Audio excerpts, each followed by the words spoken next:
अमलेशगञ्जका संस्थापक प्रिन्सिपल आदरणीय गुरु, जहाँबाट हामीले विद्यालय सञ्चालन गर्ने एउटा रणनीति प्राप्त गर्यौँ, जीवन श्रेष्ठ सर।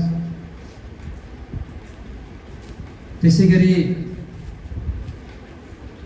बाल विकास अङ्ग्रेजी माध्यम विद्यालयका प्रिन्सिपल भोला धितालज्यू, त्यसै गरी आदरणीय हाम्रा अनन्य मित्र नरेश सर, त्यसै गरी निशान थापा सर, त्यसै गरी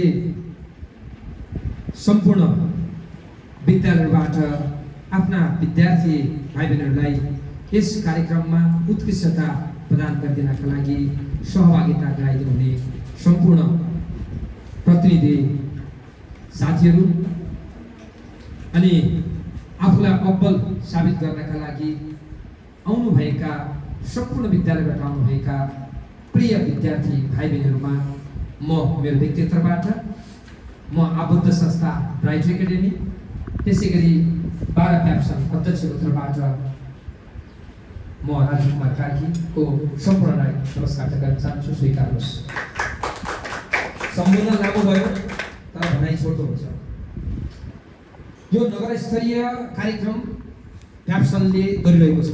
यस्ता कार्यक्रमहरू हामीले पहिलाका दिनहरूमा पनि गऱ्यौँ र अब आउने दिनमा पनि थुप्रै कार्यक्रम छ। इन्डोर गेम्स र आउटडोर गेम्सलाई हामीले प्राथमिकतामा राखेर विद्यार्थी भाइहरूलाई अधिकतम सहभागिता गराउने हाम्रो उद्देश्य हो। त्यसै अनुरूप शारीरिक तन्दुरुस्तताका लागि र मानसिक तन्दुरुस्तताका लागि हामीले त्यस्तै खेल समायोजन गरेका छौँ, जसमा विद्यार्थीहरूको अधिकतम सहभागिताले विद्यार्थी भाइ बहिनीलाई मात्रै किताबी ज्ञानसँग मात्रै जोडेर होइन कि भौतिक र अन्य संवेदनशीलतासँग जोडेर पनि हामीले अगाडि बढाउन सोचे अनुसार यस्ता कार्यक्रमहरू हामीले अगाडि बढाइरहेका छौँ। विद्यार्थी भाइ बहिनीहरूले